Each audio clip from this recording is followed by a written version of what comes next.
Hello everyone, this is Himanshu. Welcome you to the YouTube platform Himanshu Arya Tutorial. देखो जैसा कि आप लोगों को पता होगा कि हमारी जो एजुकेशन पॉलिसी है, एक नई एजुकेशन पॉलिसी आई है बेसिकली पूरे 34 ईयर के बाद चेंज हुई है ना। इस नई एजुकेशन पॉलिसी को लेकर आप लोग भी बहुत ही परेशान होंगे, क्या करना है, कैसे पढ़ना है, इस नई एजुकेशन पॉलिसी में क्या है, क्या बेनिफिट्स हैं इसके।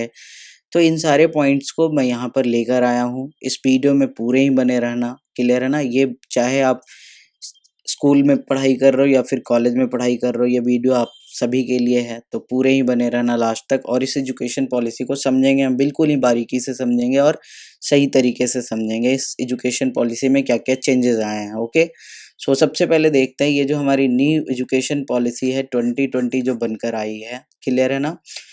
इस नई एजुकेशन पॉलिसी मतलब एजुकेशन पॉलिसी बेसिकली होता क्या है? एजुकेशन पॉलिसी बेसिकली होता है कि हमें पढ़ना क्या है, हमें कैसे पढ़ना और हमें दिमाग में क्या रख के पढ़ाई करना है, क्लियर है ना। मतलब हमें क्या सोचकर पढ़ाई करना है आगे के बारे में, फ्यूचर के बारे में, क्लियर है। और अगर मैं इस न्यू एजुकेशन पॉलिसी को अगर मैं एक लाइन में डिफाइन करूँ ना, this new education policy is the ultimate no रट्टाफिकेशन पॉलिसी। मतलब कि यहाँ पे अब रट्टाफिकेशन की वैल्यू को घटा दिया गया है। देखो अभी तक क्या हो रहा था, अभी तक यही हो रहा था ना, जो जितना ज़्यादा रटते थे उनके उतने ज़्यादा मार्क्स आते थे, क्लियर है ना। जो जितना ज़्यादा रटते थे वो उतना जल्दी जॉब ले लेते थे। यही तो चल रहा था हमारे सिस्टम में।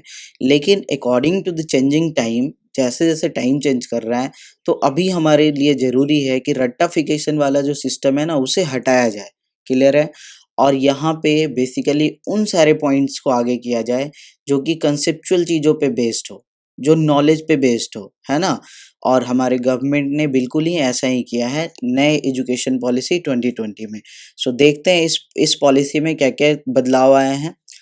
तो देखोगे यहाँ पे सबसे पहले कुछ हिस्ट्री की बातें देख लेते हैं हम। The education system that we are following is a 34 year old system. हम लोग जो एजुकेशन सिस्टम फॉलो कर रहे हैं ना, वो एक 34 साल पुराना एजुकेशन सिस्टम है जो कि 1986 में लॉन्च किया गया था जब राजीव गांधी की सरकार थी। ओके, और इसमें थोड़े बहुत बीच में अमेंडमेंट भी हुए थे, कुछ बदलाव भी हुए थे 1992 में जब नरसिम्हा राव का सरकार था। ओके ना। अब देखो यहाँ पे जो न्यू एजुकेशन पॉलिसी 2020 है, it advocates increased use of technology. देखो टेक्नोलॉजी के यूज पे बहुत ही ज्यादा फोकस किया गया है। टेक्नोलॉजी समझ रहे हो ना, मतलब कि फोन्स हो गए, इंटरनेट हो गए, कंप्यूटर हो गए, कंप्यूटर साइंस हो गए। इन सब चीजों पे बहुत ज्यादा मतलब फोकस किया गया है, क्लियर है।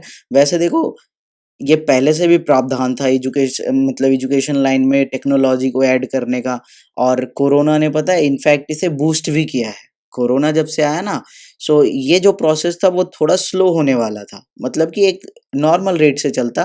लेकिन कोरोना के आने की वजह से ये जो हमारा जो रेट है मतलब डिजिटलाइजेशन का हमारे कंट्री में, वो क्या है, उसने भी एक समझ लो बूस्टअप मिल गया उसे। यानी कि देखो अभी आप लोग भी देखे होगे, आप पढ़ाई कर रहे हो डिजिटली, है ना, कहीं से भी किसी भी माध्यम से डिजिटली ही तो कर रहे हो घर पे बैठे।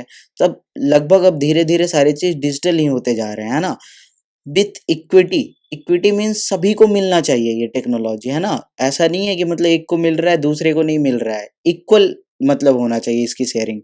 इसके लिए क्या होगी, इसके लिए एक national education technology forum create किया जाएगा, जो इस बात पे ध्यान रखेगा कि टेक्नोलॉजी की जो मतलब अप्रोच है वो सभी के पास पहुंच सके, इक्वली पहुंच सके। और स्पेशली जो बैकवर्ड क्लासेस के होते हैं, बैकवर्ड सेक्शंस के होते हैं ना, उन पे और भी मतलब ज्यादा ध्यान दिया जाएगा। ओके, चलते हैं अब आगे। देखो इस एजुकेशन पॉलिसी में जो सबसे इम्पोर्टेंट पॉइंट है और जो कि आप सभी को परेशान कर रहा होगा, वो ये नंबर जो आपको दिख रहा है ना। देखो यहाँ पे है 10+2, जिसे कन्वर्ट कर दिया गया है 5+3+3+4 में।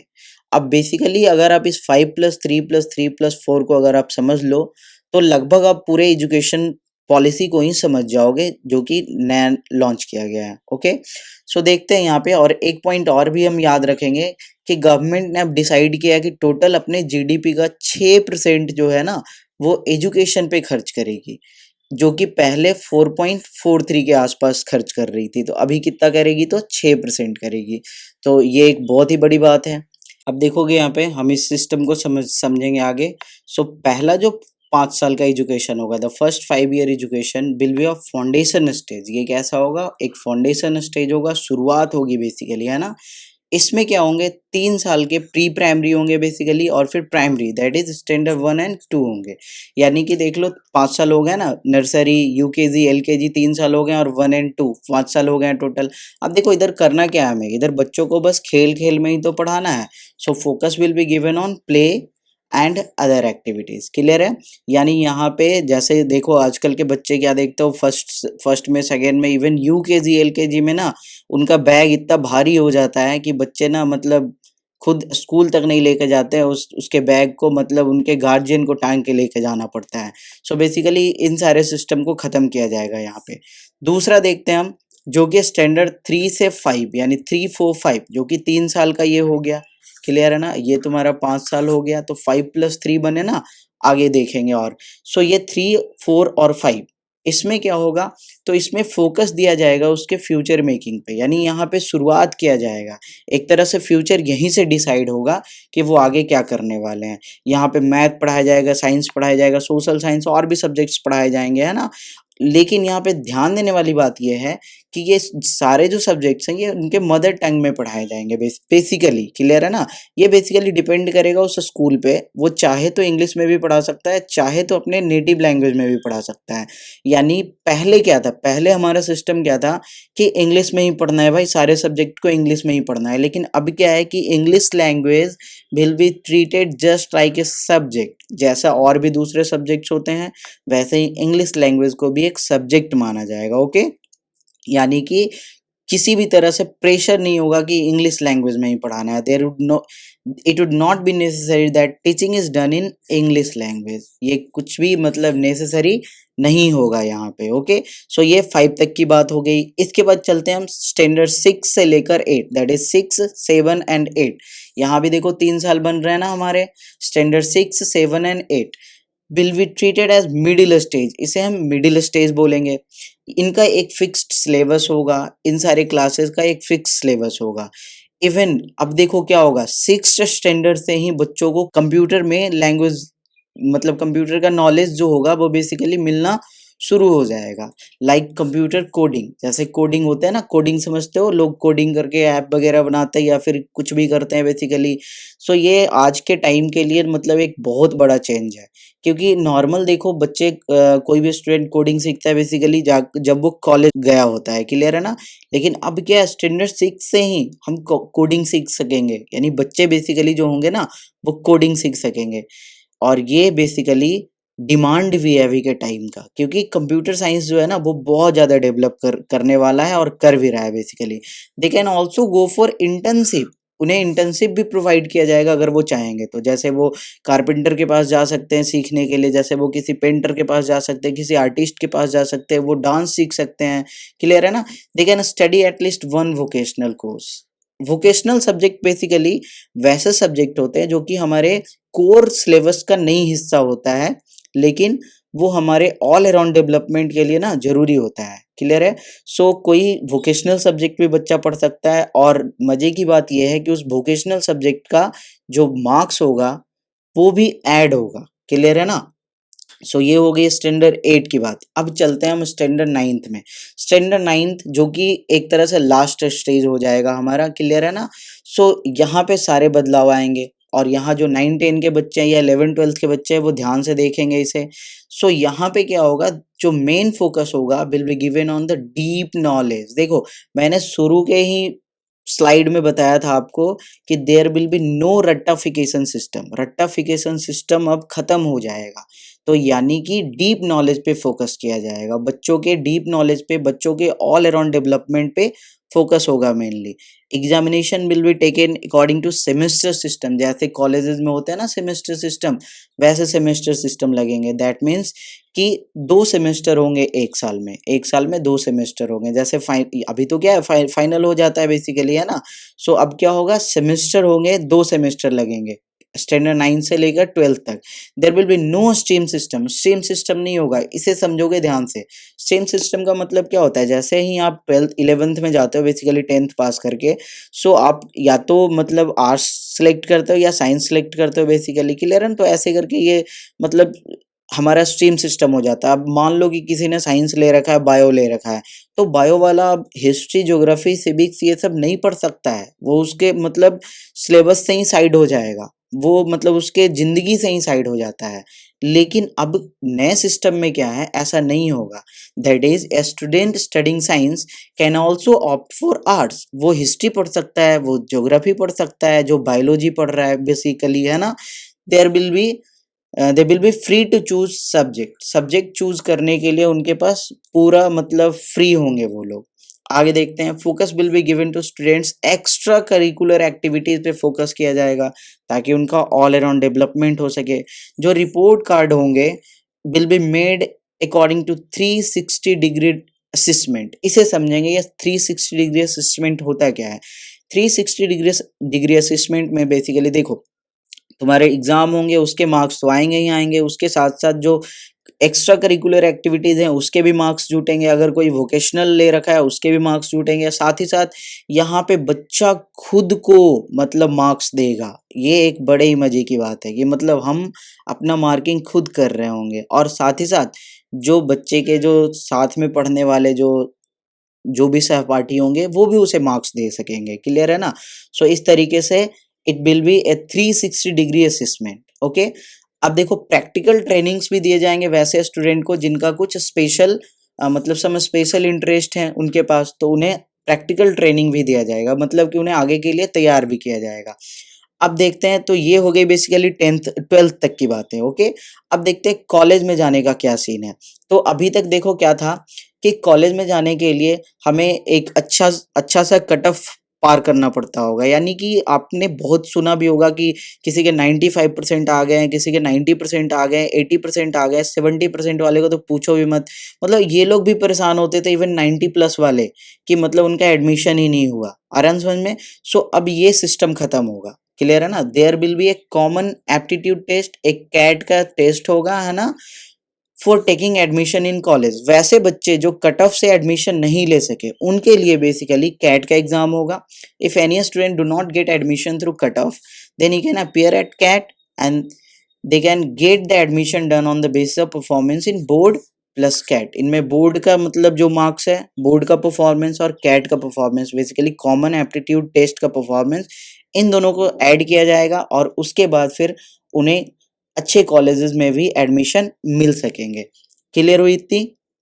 आगे देखते हैं, कॉलेज का एक और सिस्टम में बदलाव ये आया है कि कॉलेज का जो एजुकेशन सिस्टम है उसे 3 और 4 साल की कैटेगरी में बांटा गया है, इनटू 3 and 4 ईयर कैटेगरी। इसे समझेंगे थोड़ा सा हम।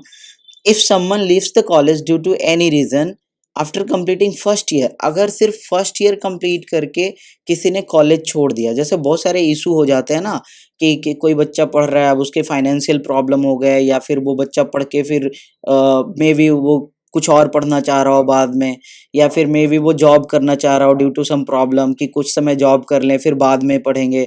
तो अभी के कंडीशन में क्या होता है कि अगर मान लो कि तुमने 1 साल पढ़ाई करा और उसके बाद फिर छोड़ दिया उसे, सो अब जब तुम दोबारा आओगे पढ़ने के लिए वापस, तो तुम्हें मतलब शुरू से ही करना पड़ेगा। आराम समझ में, तुम्हें फर्स्ट ईयर से ही कंटिन्यू करना पड़ेगा। लेकिन इस नए सिस्टम में अब इसे खत्म कर दिया गया है, देखेंगे इसे।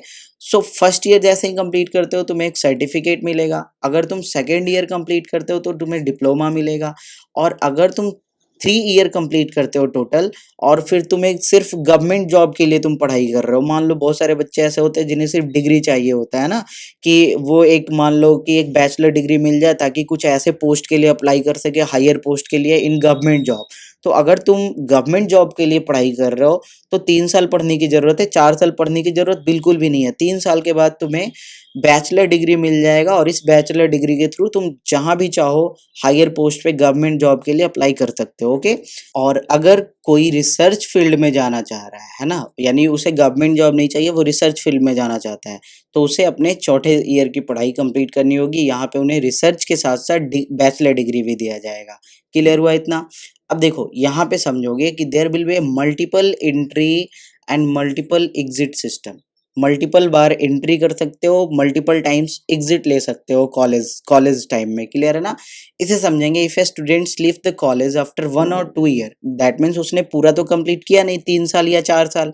गवर्नमेंट जॉब के लिए बेसिकली 3 साल वाला कोर्स करना हमें, और रिसर्च के लिए 4 मतलब 4 साल वाला। लेकिन हमने क्या किया, 1 या 2 साल में ही कॉलेज छोड़ दिया किसी भी वजह से।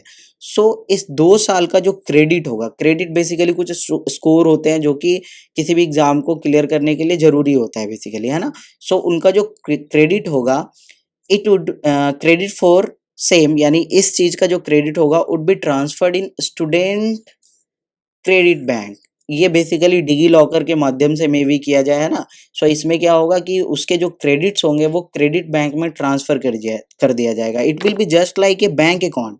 एक बैंक अकाउंट होगा हमारे पास जिसमें हमारे पास क्रेडिट्स होंगे, और जितना ज्यादा जिसके पास क्रेडिट होगा उसकी वैल्यू उतनी ही ज्यादा होगी। और फिर से अगर वो बच्चा दोबारा ज्वाइन करना चाहे, 1 या 2 साल करने के बीच में जिसने छोड़ दिया था, वो अगर दोबारा ज्वाइन करना चाहे कॉलेज, सो ही और सी कैन रीज्वाइन, दोबारा से ज्वाइन कर सकता है college with in A given time period. लेकिन एक गिवन टाइम पीरियड डिसाइड होगा, है ना? जिस टाइम पीरियड के अंदर अगर वो दोबारा आ जाता है तो उसे फर्स्ट ईयर से पढ़ाई करने की जरूरत नहीं है, वो वहीं से कर सकता है जहां से उसने छोड़ा था। आरएन समझ में, वो कंटिन्यू कर सकता है वहां से। यानी इसका मतलब क्या हुआ, no labour will go in vain. कोई भी मेहनत मतलब बर्बाद नहीं जाएगा, व्यर्थ नहीं जाएगा।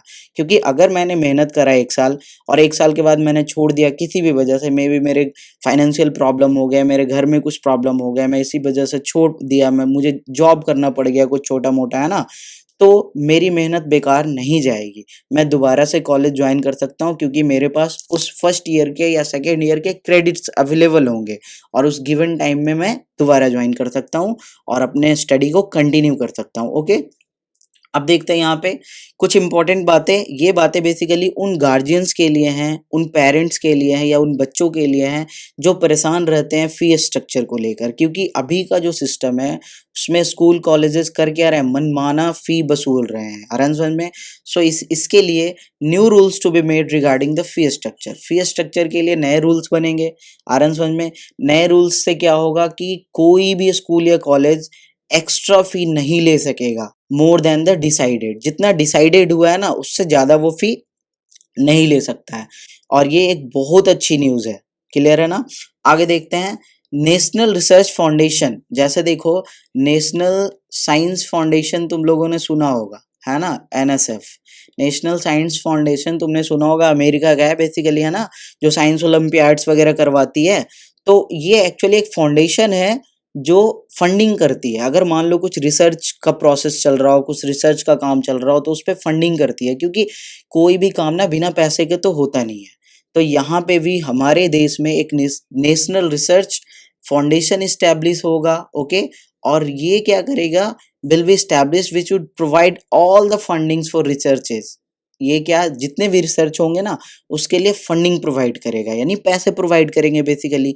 और मजे की बात तो ये है कि सिर्फ साइंस के फील्ड में ही नहीं, इवन सोशल साइंस के फील्ड में भी अगर कोई रिसर्च कर रहा है या कुछ कर रहा है तो उसके लिए भी फंडिंग प्रोवाइड करेगा हमारा NRF, that is national research foundation. Okay, just like national science foundation जो कि अमेरिका का है बेसिकली। तो बस इतनी सी बातें ही थी इस नए एजुकेशन पॉलिसी में। I hope you all have understood it very well. इसके बाद भी अगर कोई डाउट हो तो आप मुझे कमेंट कर सकते हो। अगर आपको वीडियो पसंद आया हो तो जरूर लाइक करो, शेयर कर दो वीडियो को, है ना? और अगर चैनल पे पहली बार आए हो तो डू सब्सक्राइब करना भूलना मत। Also comment if you need any more information. साथ ही साथ आप हमारा टेलीग्राम चैनल ज्वाइन कर सकते हो अगर आपको इस स्लाइड के पीडीएफ चाहिए। क्लियर है? बाद में मे बी आप इसे पढ़ सको। ये जो लिंक है टेलीग्राम ज्वाइन करने का वो डिस्क्रिप्शन में मैंने दे रखा है, या फिर आप टेलीग्राम पे ये particular Himanshu Arya tutorial search कर सकते हो। सो बस इतनी सी बातें थी। Okay, thank you.